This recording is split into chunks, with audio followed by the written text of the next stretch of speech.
جناب مولا کائنات کی وصیتوں میں سے ایک وصیت ہے، اشارہ کر کے آگے بڑھ رہا ہوں، 1-2 دن بعد تفصیلی پیش کروں گا اس کو، شاید 6 محرم کے مجلس میں اگر تفصیلی پیش کر سکوں۔ مولا نے جو جناب مالک اشتر کو بیان کیا تھا، میں اس میں سے کچھ مطالب پیش کرنا چاہ رہا ہوں اس سال۔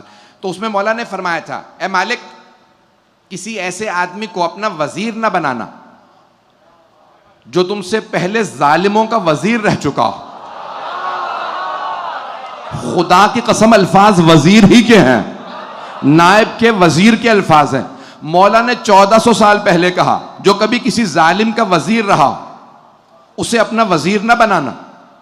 کہا مولا اب تو ظالم کا وزیر نہیں، اب عادل کا وزیر ہے، پہلے ظالم کا وزیر تھا۔ کہا نہیں، کیونکہ ظالموں کا مددگار رہا ہے، جو ظالموں کا ساتھ دے چکا ہو وہ عادل کا کبھی صحیح ساتھ نہیں دے گا۔ شاید حکمرانوں کو سمجھ آ جائے، پاکستان میں بھی بحثیں چل رہی ہیں کہ صادق و امین کو حکومت میں لاؤ، جو سابقہ مکار رہا ہو، چور رہا ہو، چکار رہا ہو۔ ہم کسی پارٹی کے مخالف نہیں ہیں، ہر پارٹی میں چوروں کے مخالف ہیں۔ گھبرا کے سنیں گے حضرات، اب میں بول رہا ہوں تو میں بولوں گا۔ تو عزیزان گرامی، ہم ہر پارٹی میں اگر کوئی کرپٹ ہو ہم اس کے مخالف ہیں۔ حکمت کیا ہے پیش کر رہا ہوں۔ حکمت یہ ہے، سن لیجئے گا، اس کی وضاحت کروں گا۔ میں نے جو کل پیش کیا تھا اس کو ایک دفعہ سن لیجئے، اختتام مجلس میں میں نے کہا تھا آج جاری رکھوں گا۔ عقل کا صحیح استعمال، صحیح معلومات اور حکمت اندر سے آتی ہے۔ لفظ آیا قلب، دل سے۔ حدیث نبوی پیش کر رہا ہوں اور مجھے پورا احساس ہے کہ ہر فرد یہاں پہ بہت توجہ سے سن رہا ہے، اور مجھے بتایا گیا کہ آپ گھنٹوں پہلے آ کے بیٹھتے ہیں۔ معذرت کے ساتھ جو پیش کروں گا اگر بات پہنچ جائے تو آپ کی دعاؤں کا محتاج ہوں۔ عزیزان گرامی، دل سے آئے، سرور کائنات کی حدیث ہے، من اخلص للہ 40 صباحا، جو بھی آدمی 40 دن مسلسل کوئی بھی کام خلوص سے انجام دے، یفتح اللہ ابواب الحکمت من قلبہ الی لسانہ، تو اللہ حکمت اور دانائی کے تمام دروازے اس کے دل سے اس کی زبان پہ جاری کر دیتا۔ اگر کوئی 40 دن خلوص سے کسی کام کو انجام دے تو حکمت پھر دل میں نہیں رہتی، زبان سے ظاہر ہونے لگتی ہے۔ لیکن اگر اس کی نیت میں کھوٹ ہو، نیت خراب ہو، تو کبھی بھی زبان پہ حکمت نہیں آئے گی، جتنا مرضی ذہین ہو۔ عقل آ جانے سے حکمت نہیں آتی۔ تھوڑی سی توجہ کریں گے، ابھی نہیں، جب سارے پہنچ جائے تو سب بولیے گا۔ عقل آ جانے سے حکمت نہیں آتی۔ بہت سے افراد عقل استعمال کرتے ہیں، حکومت لے لیتے ہیں، لیکن کیونکہ حکمت نہیں ہوتی، حکمت پاک چیز ہے، تو کیا کرتے ہیں؟ حکومت میں آنے کے بعد وہ اپنے تمام مد مقابل اپوزیشن کو کمزور کرتے ہیں، ان کو کمزور کرنے کی کوشش کرتے ہیں۔ کیوں؟ کہیں حکومت نہ چلی جائے، جس سے خطرہ ہو۔ نہیں ہے میرے بچے، میرے بھائی سب سنیں گے، جب انسان حکومت میں آتا ہے نا، کوئی بھی حکمران، تو وہ کہتا ہے مجھے حکومت کو دوام دینے کے لیے عقل لڑانی پڑے گی۔ عقل لڑائے گا اور کوشش کرے گا اپوزیشن میں جو ہے اسے کمزور کیا جائے، جو اپوزیشن میں اسے کمزور کیا جائے۔ اگر اس کی کوئی فیکٹری ہے تو چھین لو، باغ ہے تو چھین لو،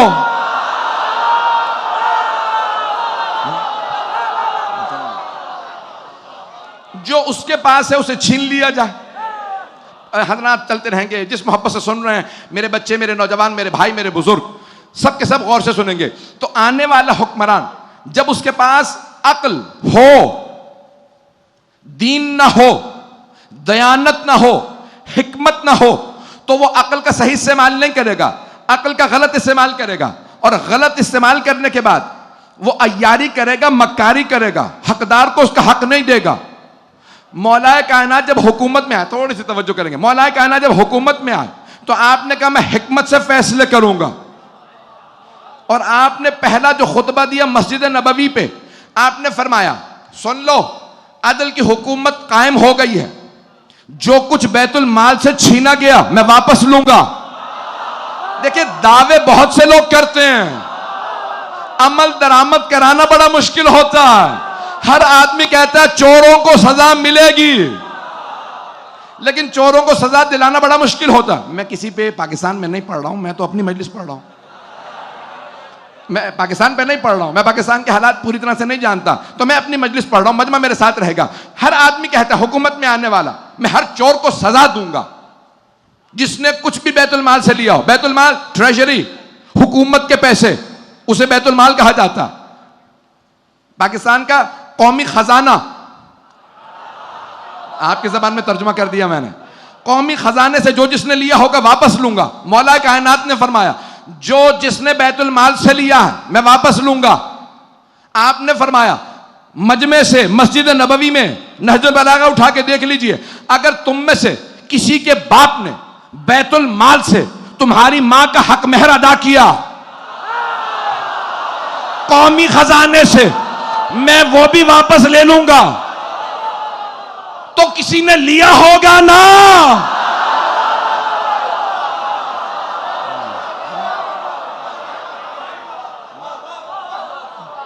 میں بیت المال کا لوٹا ہوا ہر پیسہ واپس لوں گا.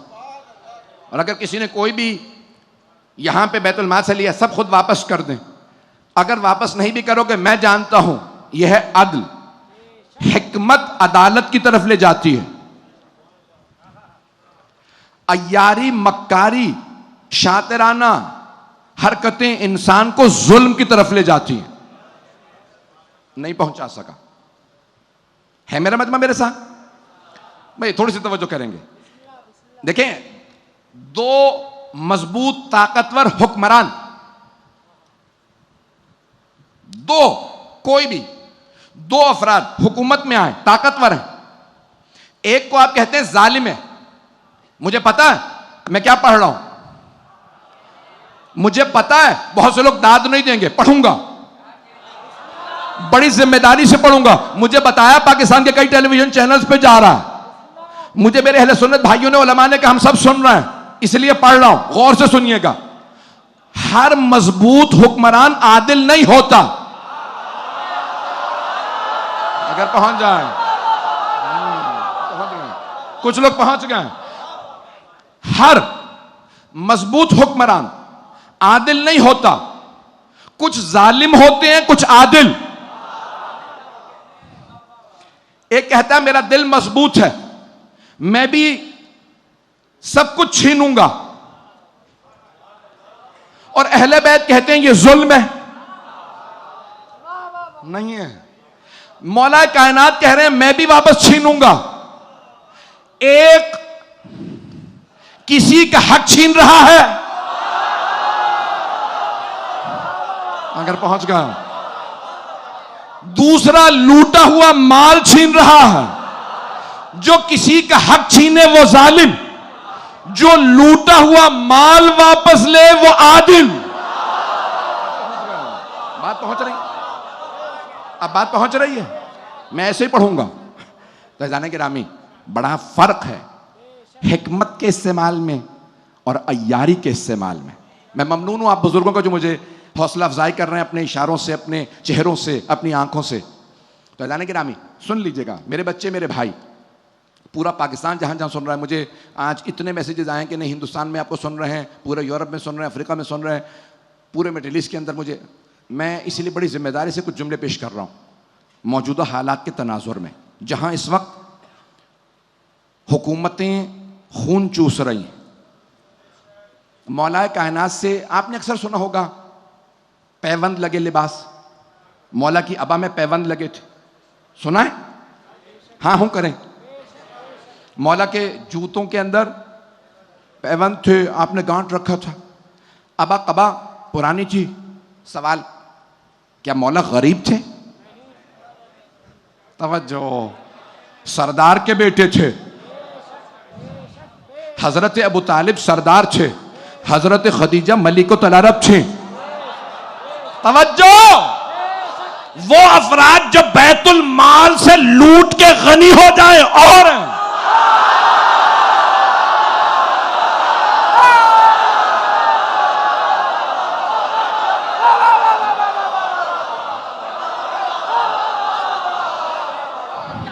امیر ہو جائیں.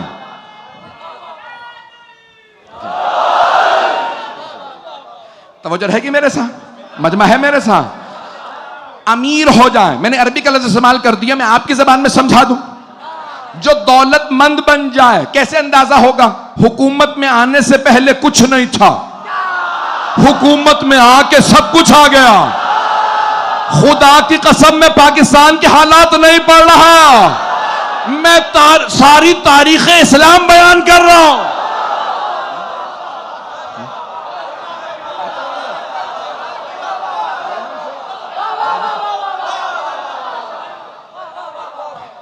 جانے کے رامی, ظلم میں اور عدل میں بڑی شباہت ہوتی ہے, بعض اوقات نہیں پہنچا سکا, مماثلت ہوتی ہے, بہت ریزمبلنس ہوتی ہے. حکمت کو انگلش میں کہتے ہیں وزڈم, دانائی. اب ایک آدمی کہہ رہا ہے بھائی اتنا ذہین تو ہے, حکومت چھین لی, آنے کے بعد پورا بینک اپنے گھر لے گیا, تلاش کرنے پہ آج تک کچھ مل ہی نہیں رہا. آپ کہہ رہے ہیں عقل مند نہیں ہے. بھئی یہی تو ہم سمجھانا چاہ رہے ہیں, عقل کا غلط استعمال عقل مند نہیں بناتا, عیار بناتا.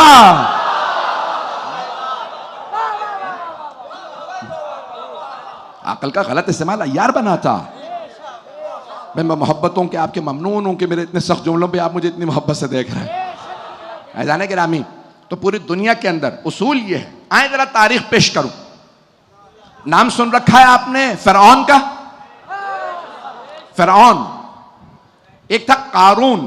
فرعون کے پاس حکومت تھی, قارون کے پاس دولت تھی, حامان ملا تھا. مجھے یہی بتایا کراچی والوں نے. کلرجی کہہ لیں, انگریزی میں کہتے ہیں کلرجی, عالم دین اپنے مذہب کا.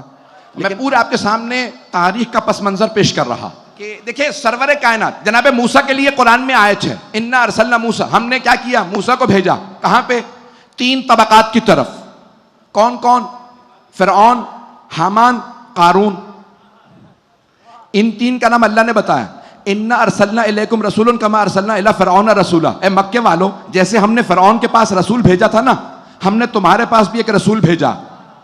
حضرت جناب موسیٰ علیہ السلام کو بھیجا کہ جیسے ہم نے فرعون کے پاس ایک رسول کو بھیجا تھا, مکے والوں تمہارے پاس بھی رسول بھیجا. توجہ, وجہ شباہت جناب موسیٰ اور رسول خدا میں نہیں ہے. نہیں ہے لوگ. اللہ یہ نہیں کہہ رہا جیسے ہم نے موسیٰ کو بھیجا تھا ویسے ہم نے محمد کو بھیجا.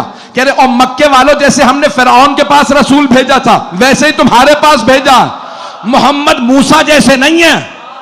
او مکے والوں, تم فرعون جیسے ہو.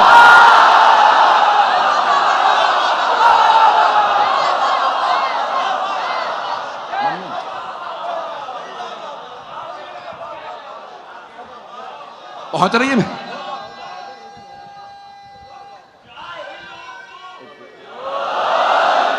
رضانے گرامی, اب اللہ فرما رہا ہے کہ جیسے مکے والوں, جیسے ہم نے فرعون کی طرف ایک رسول بھیجا تھا, ہم نے تمہاری طرف بھی ایک رسول بھیجا.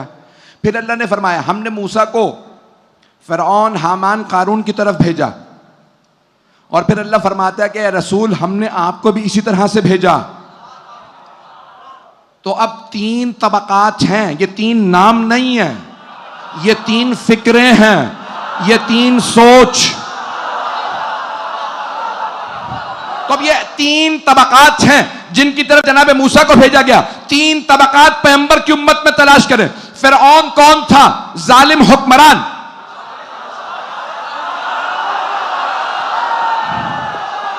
حکومت تھی اس کے پاس یا نہیں تھی؟ بادشاہ تھا اپنے زمانے کا, خدائی کا دعویٰ کرتا تھا. وہ کہتا تھا انا ربکم الاعلی, میں تمہیں کھانا کھلاتا ہوں, تمہارا خدا ہوں. اسے پیسے پہ حکومت پہ نہ آسا, کرپٹ تھا.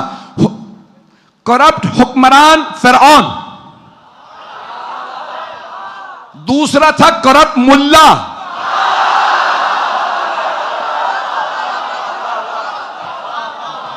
وہ تھا حامان.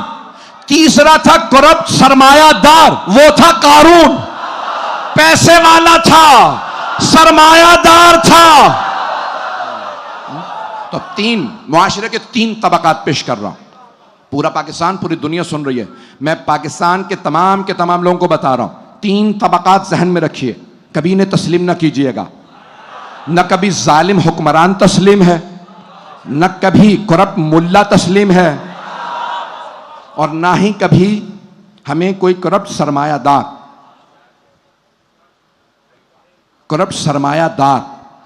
دار پیسے کے زور پہ کام لینے والا، کام کرانے والا، ہر کام پیسے کے زور پہ. سرمایہ داری نظام، اسے کہتے ہیں انگریزی میں کیپٹلزم. یہ سرمایہ داری نظام ہے. پیسے والا اس کا پیسہ بڑھتا رہتا ہے، غریب تر ہوتا ہے. پیسے والا ہو جاتا، اور زیادہ پیسہ ہو جاتا ہے. امیر تر، غریب تر. یہ طبقاتی نظام جس کی رسول خدا نے مخالفت کی، اگر آج ہم رائج کریں یا اس کا حصہ بنے، اس کا پارٹ بنے، جز بنے، تو تینوں طبقات کی اسلام نے مخالفت کی ہے. اگر حکمران کسی بھی پارٹی کا ہو، میں کسی پارٹی کی حمایت نہیں کرتا، کسی پارٹی کی مخالفت نہیں کرتا، کسی پارٹی کے کسی حکمران کو نہ کبھی میں نے گالی بکی ہے اور نہ کبھی میں نے کسی کی حمایت کی. اسے ووٹ دو، اسے گرا دو، یہ آئے جائے جو مرضی ہو. ہمارا بس ایک اصول ہے جو ہمیں رسول خدا نے دیا، قرآن کے ذریعے مولا کائنات نے بتایا، کہ کبھی بھی کسی ظالم کی حمایت نہ کرنا، ظالم حکمران کی حمایت نہ کرنا. سارا مجمع میرے ساتھ ہوگا. ظالم حکمران کی حمایت نہ کرنا، کسی بھی دور میں ہو، کسی بھی طبقے سے ہو، پاکستان میں ہو، ہندوستان میں ہو، ایران میں ہو، عراق میں ہو، سعودی عرب میں ہو، آج ہو کل ہو.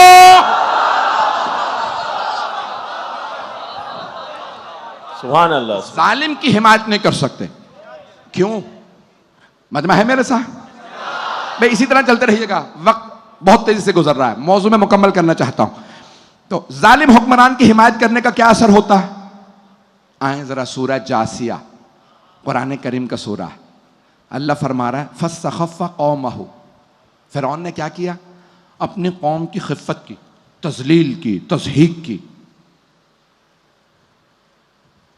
میں صرف کردار بتاؤں گا قرآن سے، آپ تمام افراد مصداق تلاش کیجئے گا، آپ خود تلاش کیجئے گا. اللہ فرما رہا ہے فَاسْتَخَفَّ قَوْمَهُ. اس نے اپنی قوم کی خفت کی، تذلیل کی. جھک جاؤ، بیٹھ جاؤ. انہوں نے پلٹ کے کیا کیا؟ فَأَطَاعُوهُ. اس خفت کو قبول کر لیا، سامنے جھک گئے، اس کے سامنے اطاعت کرنے لگے. ایسے ہوتے ہیں لوگ جو جھک جاتے ہیں حکمرانوں کے سامنے. اس کا پیسہ دیکھتے ہیں، جھک جاتے ہیں. حکومت کا زور دیکھتے ہیں، جھک جاتے ہیں. پیش کر رہا ہوں میں، مجھے پرواہ نہیں ہے کسی کو اچھا لگے برا لگے. کوئی بھی حکمران ظالم ہو، ظالم کی علامت یہ ہوتی ہے کہ وہ لوگوں کی تضحیک و تذلیل کرتا ہے. مجھے بھی کسی نے کسی عرب ملک کے کسی حکمران کی کوئی ویڈیو کلپ بھیجی. اندر سے کوئی گارڈ ریکارڈ کر رہا تھا، اس نے باہر کسی دوست کو بھیجی، اس نے کہیں چلا دی. تو ان سے کہہ رہے ہیں کہ حکمران صاحب، اب میں اور تو کچھ کہہ نہیں سکتا، ایک آدمی آپ کا ہاتھ چومنے آیا. کہا میں تنگ آ گیا ہوں، لوگ ہاتھ چومنے آتے ہیں میرے. بلاؤ جلدی ہاتھ چومے جائے. بلایا، کہا جلدی ہاتھ چومو. اس نے ہاتھ، بوڑھے آدمی نے ہاتھ چوما. کہا دھکا دو، نکالو. کہا بادشاہ سلامت، بہت شکریہ، آپ نے ہاتھ چومنے دیا. فرعون بھی ایسا ہی کرتا تھا. پیغمبر اسلام فرماتے ہیں میری امت کے بدترین لوگ وہ ہیں جن کے شر سے بچنے کے لیے لوگ ان کا احترام کریں. جسے لوگ صبح شام سلام کریں، ارے سلام نہ کیا تو ظلم ہوگا، یہ تذلیل کرے گا. تو تاریخ میں ایسے ہیں نا جنہیں لوگ سب کچھ مانتے تھے، ظلم کی وجہ سے نہ مانتے تو گلے کٹتے. لیکن خدا کی قسم تاریخ گواہ ہے، آل محمد نے کبھی کسی کے سامنے سر نہیں جھکایا. اگر حکمرانوں نے سر کاٹے گا، سر کاٹ لو، یہ سر جھکے گا نہیں، کیونکہ یہ سر علی کا سر ہے، حسن کا سر ہے، حسین کا سر ہے. اب ہمارے سر تو اتنے بلند نہیں، یہ سر علی رضا کا سر ہے، علی کا سر نہیں. لیکن کیونکہ علی کے سامنے جھک گیا، اب علی کے دشمن کے سامنے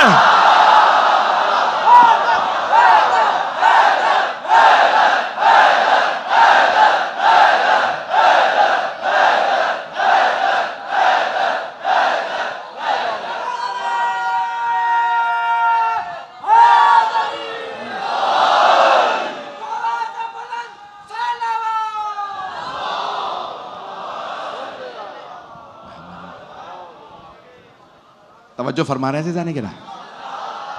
اپنی اپنی ارزش کو سمجھیں. آپ میں سے ہر انسان محترم ہے. کیوں؟ کیونکہ وہ حسین والا ہے. یہ ہمارے سر جھکیں گے نہیں. میں ممنون ہوں آپ کی محبتوں کا. کیوں؟ آیا صرف فرعون برا ہے؟ آئیں قرآن کی آیت کو مکمل کر دوں. فَاسْتَخَفَّ قَوْمَهُ فَأَطَاعُوهُ. اللہ فرماتا ہے اس نے اپنی قوم کی تذلیل کی. قوم نے کیا کیا؟ پلٹ کے اطاعت کی. فرعون تو جگہ جگہ اللہ نے قرآن میں بتایا برا تھا. سورہ جاثیہ اللہ اس مقام پہ فرماتا ہے انہم کانوا قوما فاسقین. اللہ فرماتا ہے وہ جو فرعون کے سامنے جھک گئے تھے وہ قوم ہی فاسق تھی. جو کسی زمانے کے ظالم کو تسلیم کر لیں تو آیا وہ صرف ظالم برا ہے؟ وہ ظالم حکمران برا صرف نہیں. وہ ظالم حکمران تو برا ہے ہی. وہ قوم جو یزید کو پیشوا تسلیم کر لے اور یزید جیسوں کو اپنا حاکم تسلیم کر کے سر تسلیم ہو جائیں, کہیں یہ ہمارا حاکم, یہ ہمیں قبول, یہ ہمارا پیشوا, یہ ہمارا امام, یہ ہمارا خلیفہ, یہ ہمارا حاکم, یہ ہمارا صدر, یہ ہمارا وزیر اعظم, یہ ہمارا بادشاہ. اللہ کہہ رہا ہے وہ صرف وزیر اعظم یا وہ صدر اکیلا برا نہیں, وہ قوم فاسق ہے جو یزید جیسے کو مانے, چاہے 61 ہجری میں مانے.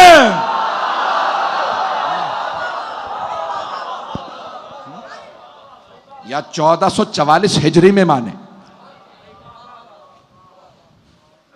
برا لگ رہا ہے؟ حکمت و دانائی کی طرف چلیے. ہم میں سے کوئی آدمی کبھی ایسا نہ ہو کسی حکمران سے صرف اس لیے قریب ہو جائے یہ مجھے مراعات دے گا, یہ مجھے پیسہ دے گا, یہ مجھے عہدہ دے گا. تاریخ میں بڑے بڑے افراد پیغمبر کے ساتھ ساتھ چلتے تھے,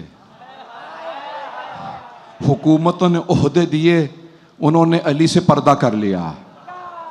کہا کہیں ایسا نہ ہو علی کا چہرہ دیکھنا پڑے تو ہم علی کے سامنے شرمندہ ہوں. عزیزان گرامی, اتنا کردار نہ گر جائے انسان کا کہ پھر جناب مولا کائنات کا سامنا نہ کر سکے.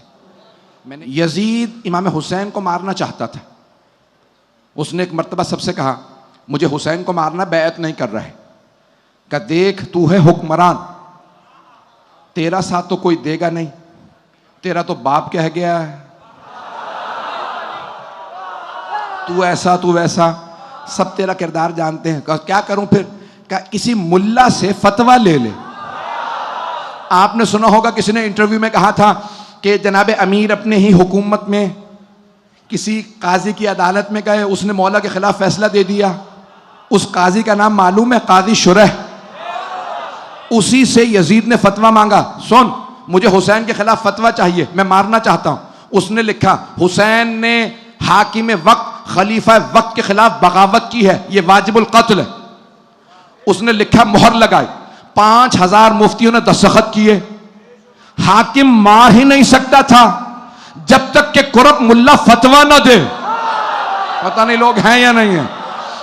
یہ جو خون حسین پہ بھی دستخط کر دے, میں ان کی بات کر رہا ہوں, علماء کی بات نہیں کر رہا. جو دربار کی خاطر, حکومت کی خاطر, سکوں کی خاطر, عہدے کی خاطر اپنا دین بیچے, دین فروش ہو, ایسے کو اللہ نے کہا یہ حامان جیسا جو موسیٰ کے خلاف فتویٰ دے. علامہ اقبال نے کہا موسیٰ و شبیر, فرعون و یزید. بھئی فارسی کا شعر ہے نا, علامہ اقبال نے کہا موسیٰ شبیر اور فرعون و یزید یہ ایسی دو قوتیں ہیں جو ہر دور میں آتی رہتی ہیں, بس شناخت کا فرق ہے. حسین کو پہچان لو, یزید خود پہچانا جائے گا.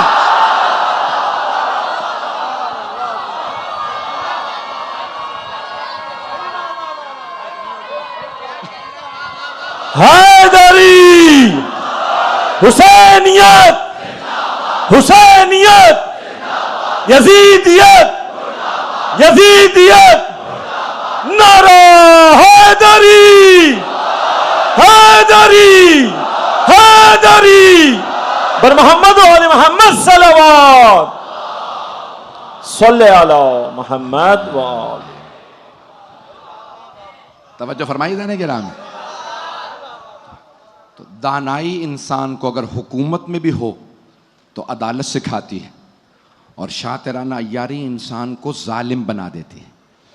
اور اگر علم دین بھی انسان سیکھ لے، عالم بن جائے، حکمت نہ ہو تو صدقے کا ڈبہ چرائے گا،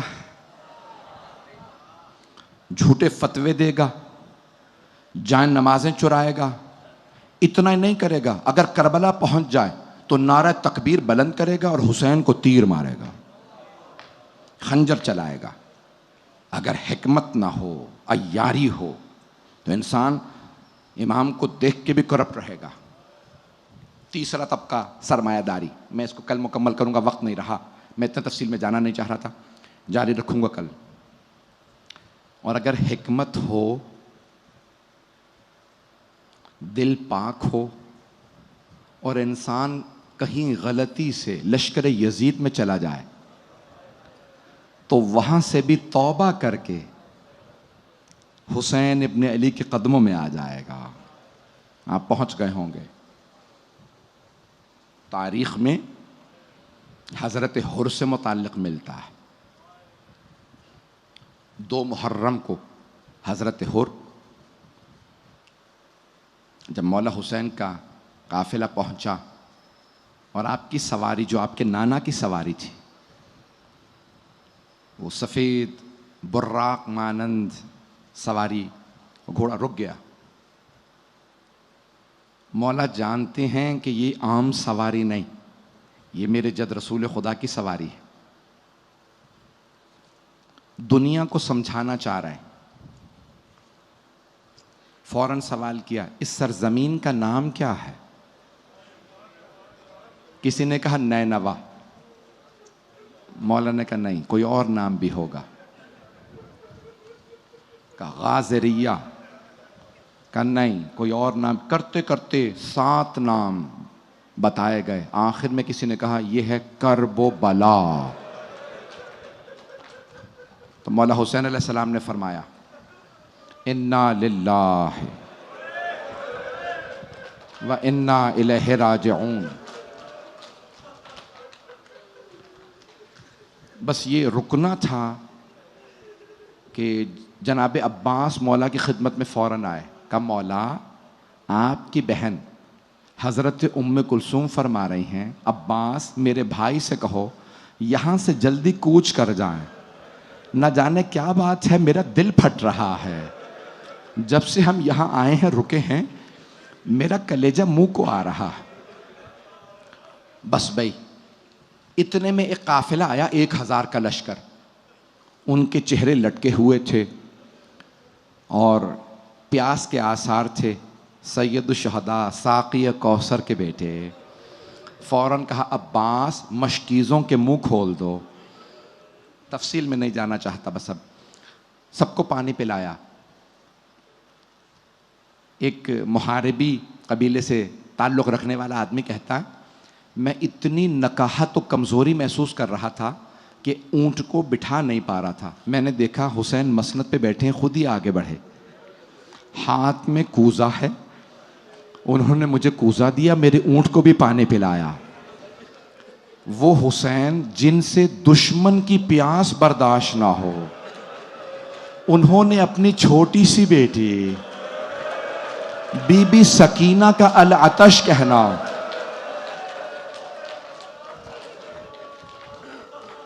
کیسے برداشت کیا ہو۔ بس بھائی مولا نے سب کو پانی پلایا، جب پانی پلا دیا نا تو مولا نے ایک مرتبہ آواز دی، کہا ہور ظہر کا وقت ہونے والا، تو اپنے لشکر کے ساتھ وہاں نماز پڑھ لے، میں اپنے انصار کے ساتھ یہاں نماز پڑھ لوں۔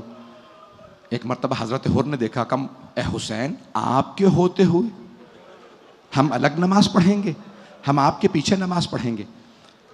مولانا جانتے ہیں نا یہ میرے 7 شہید ہونے والوں میں سے ہے۔ مولا نے نماز پڑھائی، جیسے نماز مکمل ہوئی مولا دوبارہ المیمون جو سواری تھی آپ کی، متعدد مولا کی سواریاں موجود تھیں، اس سواری پہ آئے. جیسے ہی مولا نے لجام فرس میں ہاتھ ڈالا، عربی میں لجام کہتے ہیں، آپ اردو میں لگام. جیسے مولا نے لجام فرس میں ہاتھ ڈالا نا، ہر تیزی سے آگے بڑھا اور لگام میں ہاتھ ڈال کے کہا حسین میں جانے نہیں دوں گا، عبید اللہ ابن زیاد نے مجھے بھیجا ہے آپ کو گرفتار کرنے. جیسے اس نے اونچی آواز سے کہا، مولا نے ایک مرتبہ آواز سے کہا لین کلامک یا شیخ، اے حر آرام سے بات کر، تو اکیلا ہے، میرے ساتھ میری بہنیں بھی ہیں، میری بہنوں نے کسی کو مجھ سے اونچی آواز میں بات کرتے نہیں دیکھا. زینب برداشت نہیں کرے گی کوئی میرے ساتھ ایسے بات کرے، آرام سے بات کر. جب حضرت حر نے لگام نہیں نہ چھوڑی تو ایک مرتبہ مولا نے جملہ کہا ثقلت کا امک، تیری ماں تیرے غم میں بیٹھے. کچھ دیر تک حر غضب سے دیکھتا رہا، پھر ایک مرتبہ کہا حسین میں مجبور ہوں، مجھے اگر پورے عراق میں کسی نے کہا ہوتا نا کہ تیری ماں تیرے غم میں بیٹھے، میری ماں کا نام لیا ہوتا، میں یہی جملہ پلٹا دیتا، لیکن میں مجبور ہوں. آپ فاطمہ کے بیٹے ہیں، میں آپ کی ماں کا نام زبان پہ نہیں لا سکتا. علماء کہتے ہیں مولا نے کیوں کہا، کیوں حر کی ماں کا نام لیا، جبکہ جانتے ہیں یہ میرے انصار میں ہوگا. تو علماء کہتے ہیں اس لیے تاکہ حضرت حر کو یاد دلائیں، حر سوچ کس پہ ہاتھ اٹھانے جا رہا ہے، فاطمہ کے بیٹے پہ. 2 محرم سے حضرت حر نے سوچنا شروع کیا. 9 محرم کو حضرت حر گئے کس کے پاس؟ عمر سعد کے خیمے میں، اور ایک سوال کیا، اے عمر سعد بس مجھے اتنا بتا دے، کیا واقعاً کل جنگ ہوگی؟ عمر سعد نے کہا حر ایسی جنگ ہوگی ہم ان کے سر کاٹ دیں گے، بازو قلم کر دیں گے، لاشوں پہ گھوڑے دوڑا دیں گے. یہ جملہ سننا تھا. حضرت حر فوراً عمر سعد کے خیمے سے باہر آ گئے. اگر دیکھ سکے میری طرف تو دیکھیے گا، نہیں تو آنکھیں بند کر کے کربلا چلیے. یہ جملہ سننا تھا حضرت حر کا. جانتے ہیں کیوں گئے تھے؟ ایک مرتبہ باہر آئے، جناب حر کانپ رہے ہیں. ایک آدمی نے سوال کیا، کہا حر اگر مجھ سے کوئی پوچھتا نا کہ لشکر یزید میں سب سے بہادر کون ہے تو میں تیرا نام لیتا. تو 72 سے ڈر گیا؟ تجھے نہیں پتا یہ 72 بھوکے پیاسے ہیں، انہوں نے کچھ نہیں کھایا.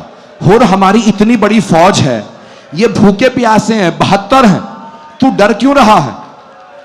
میری طرف دیکھیے گا. حضرت حر نے کہا میں ان 72 سے نہیں ڈرتا، مجھے حضرت سیدہ سے بڑا ڈر لگتا. میں جہنم میں نہیں جانا چاہتا، سیدہ کی بددعا نہ لگے.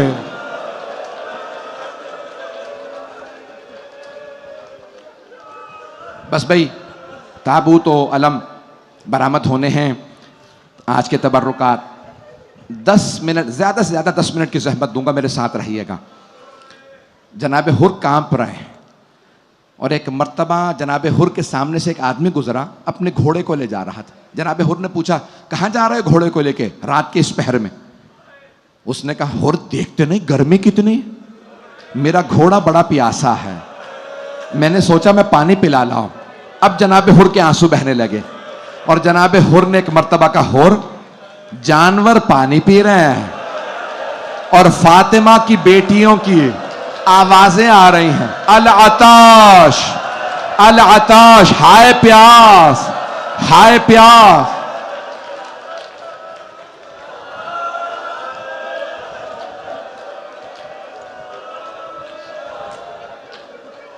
بس بھائی ایک مرتبہ جناب حر آئے اور عمر سعد کے خیمے سے نکل کے مولا حسین کے خیمے کی طرف جانے لگے. جب جا رہے تھے نا تو آپ کے بیٹے نے سوال کیا، علی ابن حر نے، بابا کہاں جا رہے ہیں؟ تو جناب حر نے فرمایا بیٹا میں جہنم سے نکل کے جنت میں جا رہا ہوں. تو بیٹے نے کہا بابا جنت میں اکیلے جا رہے ہیں؟ کہا بیٹا اگر جنت میں جانا تو میرے ساتھ چلو، جنت حسین ابن علی کے پاس ہے. بیٹا ساتھ چلنے لگا، غلام اور کچھ لوگوں نے لکھا غلام اور بھائی بھی ساتھ آئے. بس جب چلنے لگے نا تو ایک مرتبہ جناب حر نے اپنے بیٹے کو دیکھا، کہا بیٹا میرے ہاتھ باندھے. کہا بابا جان ہاتھ کیوں باندھ دوں؟ کہا بیٹا ان ہاتھوں نے حسین کے گھوڑے کی لگام میں ہاتھ ڈالا تھا، میرے ہاتھ باندھ دے۔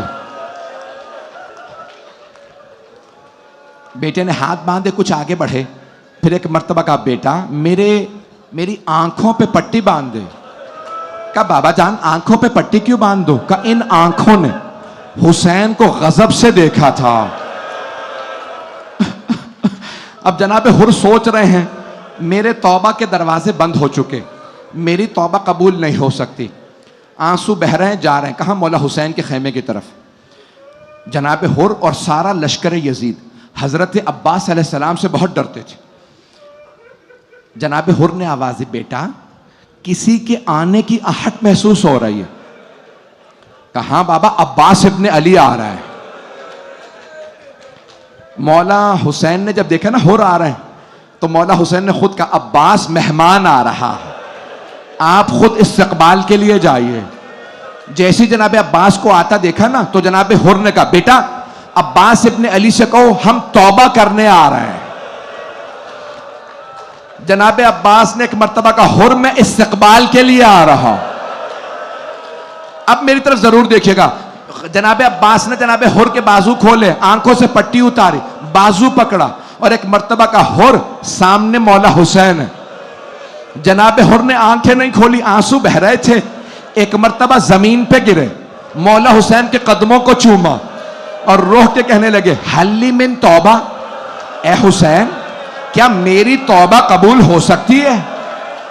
مولا حسین نے بازو پکڑے، جناب حر کو اٹھایا، گلے سے لگایا، کہا حر جا میں نے معاف کیا، میری ماں فاطمہ نے معاف کیا، حر میرے بابا نے تجھے معاف کیا، میرے نانا رسول اللہ نے تجھے معاف کیا، حر میرے اللہ نے تجھے معاف کیا۔ بس جب یہ آنسو دیکھے نا اور جناب حر نے دیکھا مولا نے معاف کر دیا، کہا اے حسین اگر آپ نے مجھے دل سے معاف کیا ہے نا تو پھر سب سے پہلے مجھے میدان جنگ میں جانے دیں۔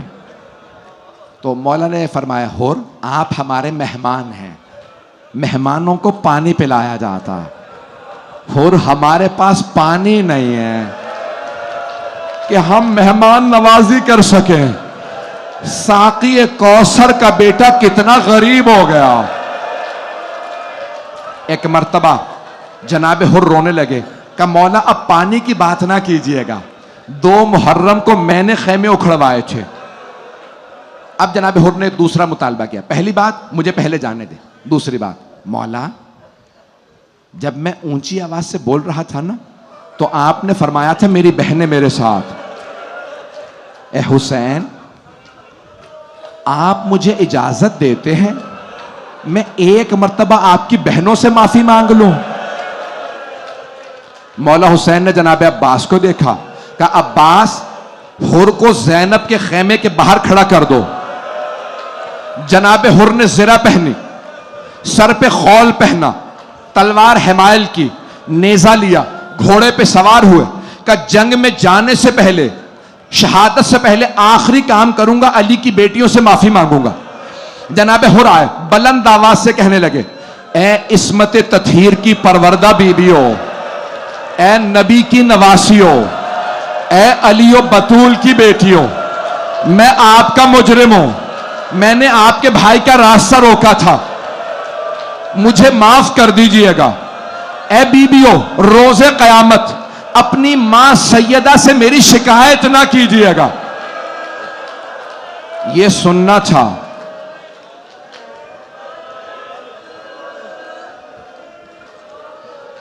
ایک مرتبہ ساری بیویاں بلند آواز سے رونے لگی۔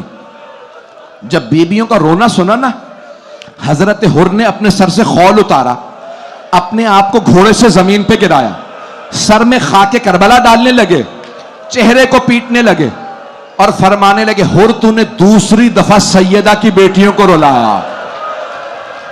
پہلی مرتبہ جب حسین سے اجرکم اللہ کہ حر تو نے دوسری دفعہ، میرے بھائی میرے بچے کہہ رہے ہیں اب اور نہ پڑھیں، سنیں گے برداشت کریں گے، پڑھ دوں؟ بس بھائی ایک مرتبہ خیموں سے آواز آئی، کس کی؟ جناب زینب کبریٰ سلام اللہ علیہا کی۔ بیوی نے فرمایا ہور روز قیامت میں اپنی ماں سے تیری شفاعت کروں گے، میں کہوں گی اماں ہور کو معاف کر دے، ہور نے میرے بھائی کا ساتھ دیا تھا۔